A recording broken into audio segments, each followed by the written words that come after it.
Let's do this. So, welcome to chapel. What are we talking about this week? Well, I thought we'd talk about being your own advocate.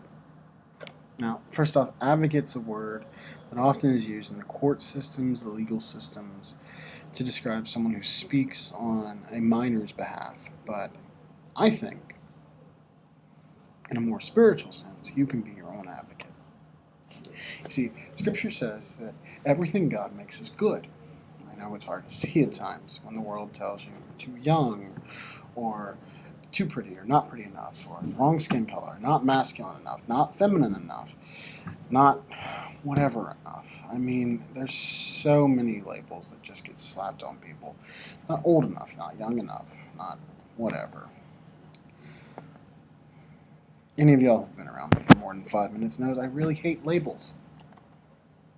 And that's part of why. Scripture teaches that for whatever is born of God overcomes the world.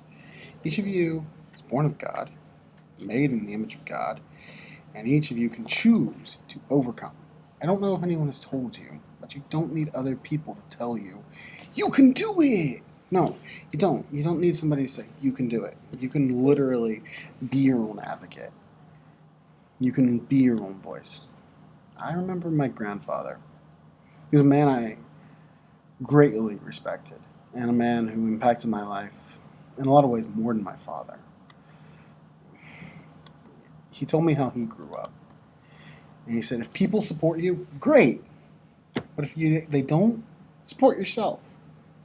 Put the positive words into yourself, into your own life, because the people around you are not guaranteed to do that. His father, my great-grandfather, was a mean cuss.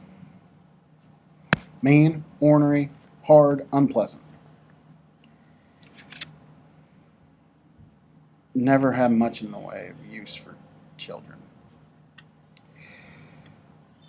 But my grandfather taught me that it's important to have, that if you can have people around you to lift you up, great. But if you can't, lift yourself up. Your own attitude can be what saves you. My grandfather went from growing up in poverty to retiring with quite a bit of money in the bank, a beach house, and a very nice regular house. He said it was all because he told himself he could do it. It was all because he, when no one else believed in him, put the positive words into himself. I miss him. So, many people talk about wanting to be a teenager again. If someone says that to you, they don't remember it. Because being a teenager is hard. It's tiring. You're going to school, you're going home, you're going to bed, you're going to football practice, basketball practice. Your body's undergoing all sorts of fun stuff. It's not fun. So, what's bad is that you don't know who you are. You don't know what you want to do. But you're trying to figure out your future. You've got all this pressure. You've got to succeed. I mean, heck, last week I was talking about how the war for what you want your life to look like starts right now. So, you're trying to find out what your voice is, what your identity is, and how does this relate to Scripture? Well, there's this one passage of Scripture that I think summarizes it well. God gives strength to the weary and to those who lack. God increases their power. Though youths grow weary and tired, and vigorous young people may stumble, those who wait on the Lord gain new strength. They mount up with wings like eagles. They run and not get tired, and they walk and not grow weary. Scripture and God can be avenues for you to find positive voices in your life. For those of you with positive voices, congratulations. I'm glad you have those. Anyone who's ever lived without positive voices in their life can quickly tell you it makes the road a lot harder. It makes everything feel heavier. It makes everything feel harder to accomplish. Like other people are succeeding easier than you, and you have no idea why. Because you're putting in just as much work, but you're also filtering all that negativity inside of you. So, great athletes don't start as quarterbacks. They start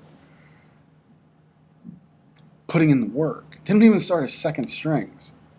Matter of fact, my favorite quarterback, in football when I was a kid, was traded from Atlanta as a second string to Green Bay as a second string. And the only reason he got to play was because the first string quarterback got injured. And he was Brett Favre. He went on to do pretty well. But it's what you put into you. I guarantee you every major athlete is putting into themselves. They're telling themselves, I can do this. I'm going to overcome. I'm going to beat this. I'm going to do better than I did last time. I'm going to accomplish more. I'm going to go farther. It doesn't have to be about sports, though. It's literally, what's your goal? Whoa. Not even what's your goal for life. Smaller. No, not what's your goal for the year. Smaller. Sometimes it's just what's your goal for the day. My goal for the day is to smile more. My goal for the day is to be able to laugh about something. My goal for the day is to learn something new. For me, that's always on my list. Goal for the day is to learn something new, even if it's small. But I put the positive voices into me. I found ways to put those in. And God can help with that. Scripture can help with that. The support networks that you choose to put in place. Friends, coworkers, teachers, the people who put those positive things into you. They can help. But if you, God, a Bible against the world, so be it. You can do it. That's enough to make it work. I believe that each one of you has the ability to shape your destiny and not be defined or limited by circumstances beyond your control. Though I do not believe that you are defined or limited by your choices and what you allow to shape you. Be your own support, be your own advocate. It's okay to be weary, it's okay to be tired. It's okay to be ready for school to end even though it just started. Okay. To not know who you are, to be trying to figure it out, that's okay. And I pray that you allow God to help you gain new strength, new insights, and new comforts. Because I know the best days of your life are in front of you. Because the best days of your life are what we make of them. I'm thinking that people keep waiting for happy days to come, but they don't do enough to create those brighter days. They allow themselves to be overshadowed with the negative. They allow themselves to be overwhelmed with just the daily things that go on in life. As an adult, one of the worst things about being an adult is every day you have to figure out something for dinner.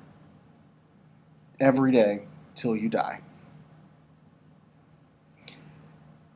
And it's easy to, as an adult, to allow small things like, I gotta figure out something for dinner and lunch and breakfast. Oh, and I gotta make the bed. Oh, and I gotta wash the clothes. Oh, and I gotta take care of that stuff from work. And I gotta take care of the dog. And I gotta take care of the kids. And suddenly it just all becomes heavy. But you can be your own advocate. You can be your own bright spot. You can be your own sunlight. And God can be there to help you with that, and Scripture can help guide you with that. Philippians is a great book to read if you're wanting to encourage yourself. Well, I've taken up enough of your time for today. But I hope this small little respite gives you something to think about and encourages you It's going to be okay.